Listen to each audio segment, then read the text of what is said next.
Shalom, Bapak Ibu, Saudara-saudari GKI Sudirman yang terkasih. Puji dan syukur kita pada pagi hari ini dapat berkumpul kembali bersama-sama dalam renungan hari ini. Sebelum kita memulai, mari kita bersatu di dalam doa. Selamat pagi ya Bapak, terima kasih atas berkat penyertaan-Mu dari malam hingga saat hari ini. Terima kasih juga atas kesehatan dan nafas kehidupan yang masih Kau berikan kepada kami. Kiranya Bapa pada hari ini, pada saat ini kami juga mau mendengarkan firman-Mu. Kiranya firman-Mu ini dapat meneguhkan hati kami dan dapat menjadi pedoman bagi hidup kami. Terima kasih ya Bapa, kami mau menyerahkan semuanya hanya di dalam nama-Mu. Amin.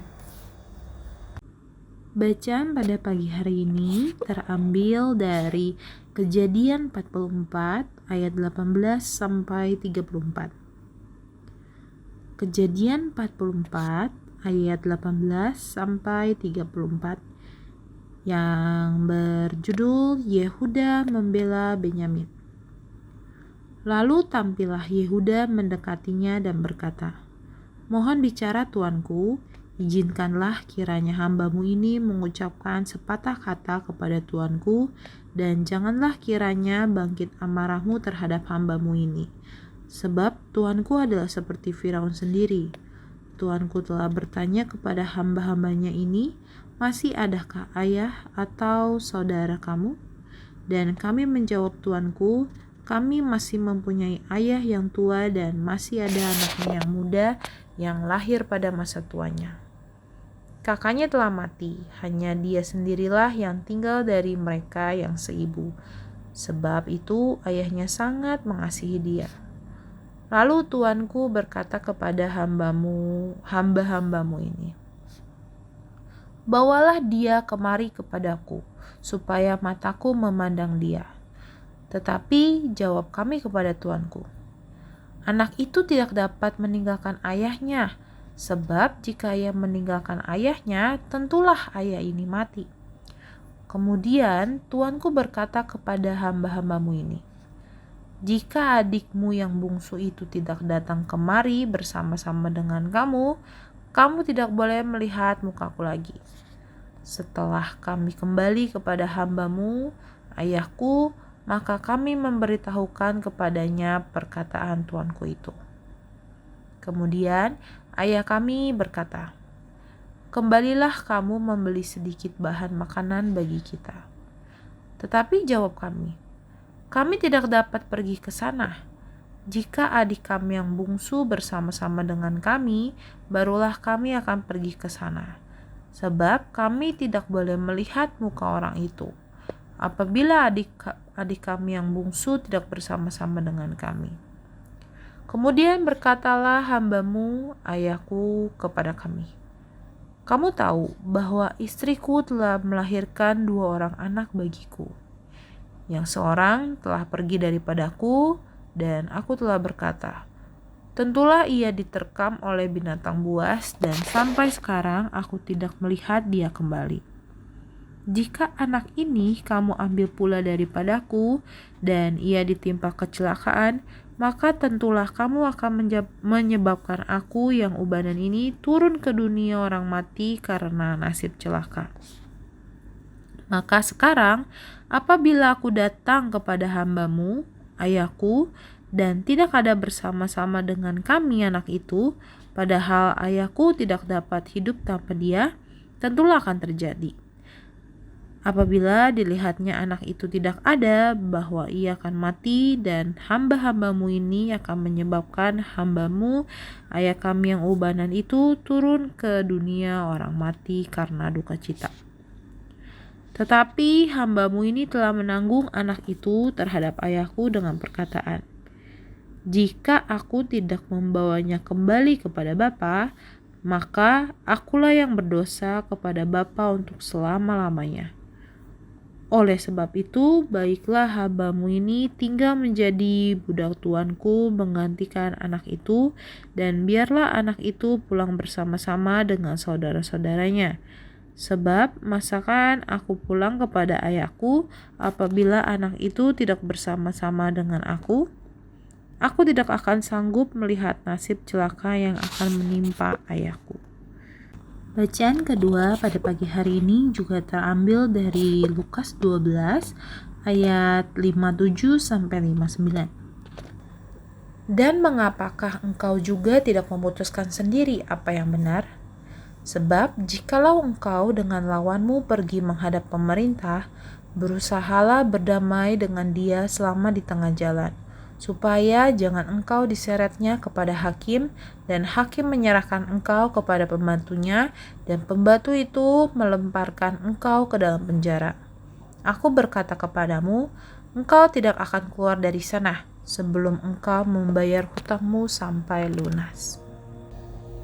Renungan pada pagi hari ini berjudul Mengenali dan Mengisi Zaman. Dapatkah kita menilai zaman ini? Kalau bisa, gimana caranya? Ini menjadi pertanyaan penting untuk kita pikirkan ketika membaca nas hari ini. Sebab, pertanyaan serupa diutarakan Yesus kepada banyak orang. Ia mengatakan bahwa rupa bumi dan langit dapat mereka nilai. Mereka tahu kapan akan datang hujan dan kapan hari panas terik. Akan tetapi, mereka tidak tahu bagaimana menilai zaman. Bahkan, mereka sampai tidak bisa memutuskan sendiri apa yang benar. Untuk mempertajam konsep pengajarannya, Yesus memakai kisah tentang pertikaian dua orang yang ingin mengajukan perkara mereka kepada pemerintah.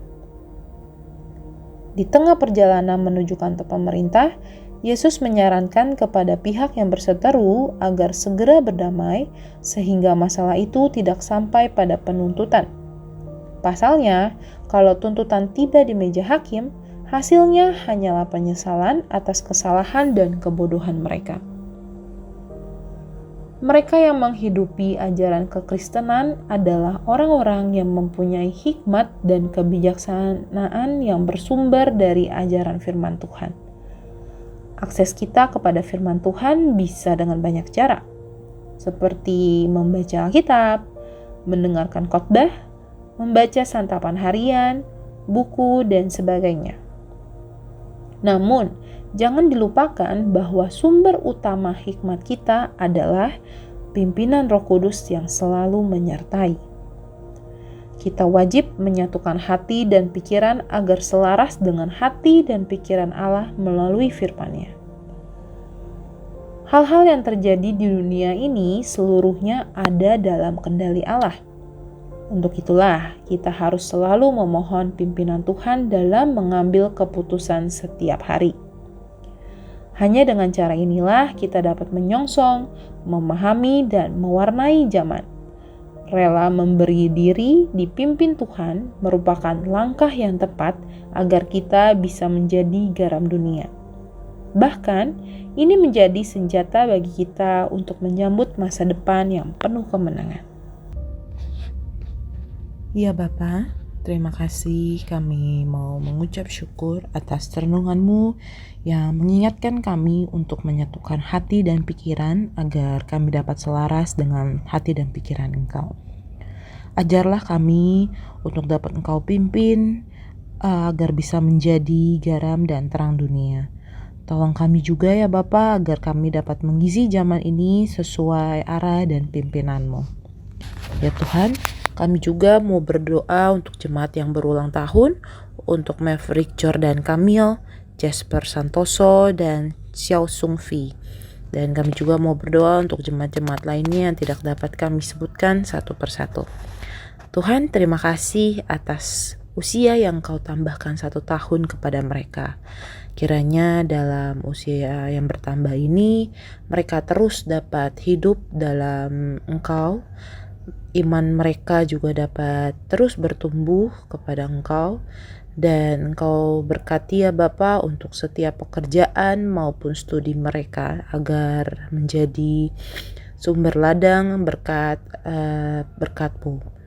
Tuhan, kami mau berdoa untuk pertumbuhan iman mereka juga ya Bapa, agar mereka terus dapat hidup mengikuti firman-Mu dan dapat merasakan kehadiran Engkau. Ya Tuhan, kami mau berdoa untuk jemaat yang sedang lemah tubuhnya dan yang sakit, untuk Ibu Iam, Ibu Lina Nur Cahyani, Bapak Yusuf Aceng, Bapak Sohadi, dan jemaat-jemaat lainnya yang tidak dapat kami sebutkan satu persatu. Tuhan, kiranya Engkau selalu memberikan kekuatan dan pengharapan bagi mereka, walau mereka dalam kondisi lemah, tetapi biarlah mereka mempunyai hati yang selalu bersyukur karena ada tangan Engkau yang selalu menjaga dan menopang mereka. Kiranya juga melalui ini mereka dapat melalui pengobatan yang mereka jalani maupun yang mereka makan, kiranya itu juga dapat menjadi sumber kesembuhan dan kekuatan untuk mereka. Tuhan, kiranya Engkau berkati untuk untuk keluarga yang mendampingi mereka, Engkau juga berikan kesabaran dan kekuatan. Terima kasih ya Bapa, dalam nama Tuhan Yesus kami sudah berdoa. Tuhan Yesus, kami berdoa untuk gereja-Mu, berkati gereja-gereja dalam melaksanakan ibadah dan melayani masyarakat. Berkati pendeta dan majelis dan seluruh jemaat, terutama gereja kami GKI Sudirman. Berkati pendeta Yosafat, berkati majelis dalam pelayanan mereka, serta kesetiaan seluruh jemaat. Kami berdoa untuk pemerintah Indonesia, berkati presiden dan wakil presiden, serta seluruh menteri-menterinya. Berkati juga para pemerintah daerah dalam menjalani tugas mereka, berikan kejujuran, kesetiaan dalam melayani masyarakat. Dalam Yesus Kristus kami berdoa. Kami berdoa juga untuk pergumulan pribadi kami.